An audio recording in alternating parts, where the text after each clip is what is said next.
Alright, YouTube, I'm a little bit rushed for time, but we've got some breaking news, an audio leak of Hillary Clinton talking to her rich donor friends on the subject of Bernie Sanders supporters. What she says there, in a private conversation with extremely wealthy donors, does not appear to be the same as what she says while campaigning with Bernie Sanders. Well, would you imagine that now?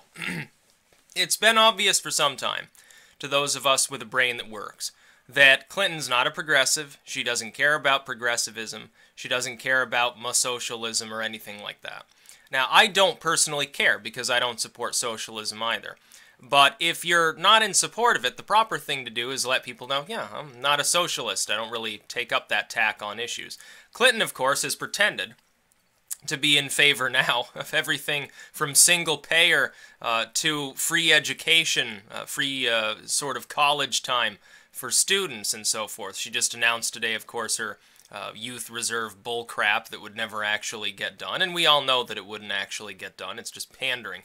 Now, but this leaked audio, in effect, really could end her campaign. Now, do her core supporters care? No, they don't care because they don't like the Bernie bros either. But do people who supported Bernie Sanders who have jumped aboard Clinton's campaign care? You better believe that they do, because a good half of them appear to have already jumped ship to third parties. She sees another even fairly slight mass exodus of a few million Bernie fans from her campaign, and her goose is cooked. She's fucked. It doesn't matter how well she does the debates. So it looks like we just got our October surprise a couple hours early. This leaked audio is pretty damning. She's literally talking about, oh, well, you know, these fucking Bernie Sanders fans, they don't know what they're talking about. They're newbies to politics. They're children of the Great Recession. This is a quote. They are children of the Great Recession who still live in their parents' basements. Not a very kind thing to say about Bernie Sanders fans, considering how many millions of them there were. Now, truth be told, it is correct to state that some Bernie Sanders fans were simply people who were Democratic partisans who didn't find Clinton palatable. They thought she's boring, she's too far to the right or whatever. She even talks about trying to straddle that critical line between right and left in campaign mode. This is worse for her, I think, when it gets going big, as I imagine that it will. It's going to be worse for her than the DNC leaks. To the point where I don't even think, you know, if O'Keefe really does have the audio of Clinton bad-mouthing black people, I think it would be almost superfluous to even bother releasing it at this point. You can't piss off, let's say, 10% of the Democratic electorate, and get most of them off board with your campaign to jump ship to maybe Johnson or Steiner, spite vote for Trump, or just staying home, without endangering the very existence of your campaign, especially when some of the critical states that happen to be battlegrounds are places like New Hampshire, which Bernie Sanders, of course, had huge support in. Colorado, where he had huge support in. Not looking good for Hillary Clinton, when two of the most competitive states are places where Bernie Sanders did very well. Michigan, I think, would be another big one. There's a reason why she's not 10 points ahead in Michigan. She begged the question, why am I not 50 points ahead in this election? It's stuff like this. That, Miss Clinton, is why you're not 50 points ahead. Because you're a dumbass. You badmouth people behind their backs. Look, I can understand opposition to socialism, but don't pretend to be a friend of progressive causes or far-left causes, while actually being a centrist, declaring that openly to your rich donor friends. Also, her cough came back twice at 2 different rallies today. I wonder what's going up with that. This is going to really screw around, I think, with their campaign. This could become major news. Now, the CNNs and USA Todays of the world, of course, are going to try to cover for her. Will it matter? I don't think so. You think the average Bernie Sanders fan, if they really are a child of the Great Recession living in their parents' basement, they probably don't care what USA Today says.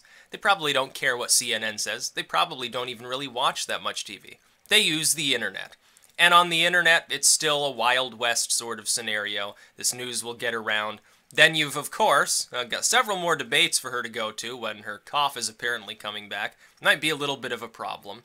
She's got at least one impending WikiLeaks dump. That's not going to look good. We have O'Keefe claiming he's got material. That's not going to look good either. And the fact that her post-debate bounce, so-called, was so mediocre that it's basically non-existent. I discount it entirely and don't believe it even exists. I think it has to do with differential polling methodology, and I'll continue to believe that until at least one more round of polls is released. So yeah, you got a leaked audio from the Clinton campaign, a new Clinton scandal. This one quite a bit worse than most of what we've seen. The maybe Hillary's not healthy thing, okay, her core fans don't care. The Bernie sort of fans, they care about issues maybe, like, you know, single payer or something. If you're a fan of Bernie Sanders and you think you've been victimized by the Democratic Party, you're right. Not only just by the DNC, but you've just been victimized by Hillary herself. So I would think long and hard, perhaps, about whether I could support her if I were, you know, one of the Bernie Sanders voters. Of course, I didn't vote for Bernie Sanders in the primaries. I took a Republican ballot. Mainly because it was a foregone conclusion who was going to win the state of Vermont. Oh, will it be the senator from Vermont, or will it be Hillary Clinton, who's never been well liked around here anyway? I'm thinking probably the former. So, yeah, take a look at this article. Spread it around, definitely. Oh, you should make this go viral. Anyone else mentioning it, just share it around everywhere you possibly can. That way more people see it. The news can't possibly ignore it. We can finally get this election done with. Because right now it's still, she's trying to hold on to relevance, pretending that she's exciting, pretending that she's actually a progressive. But we need the Bernie Sanders fans to know the sad, sad truth, which is that she's arguably less progressive than Donald Trump. Certainly less progressive than Gary Johnson or Jill Stein, and certainly less progressive even than centrist, sort of neoliberal warmonger President Obama. Hell, Biden would have been a better pick. I say that unironically. Biden would have been a better candidate for the Democratic Party. Sanders would have done better. Still don't think he would have won long term, but he would have been a better candidate overall. He would have had less baggage. He would have been far more exciting. The youth would not have jumped ship with the Democratic Party. It's like a perfect storm. So yeah, spread it around, because this is a story that really deserves to be heard. That's about all. Peace out.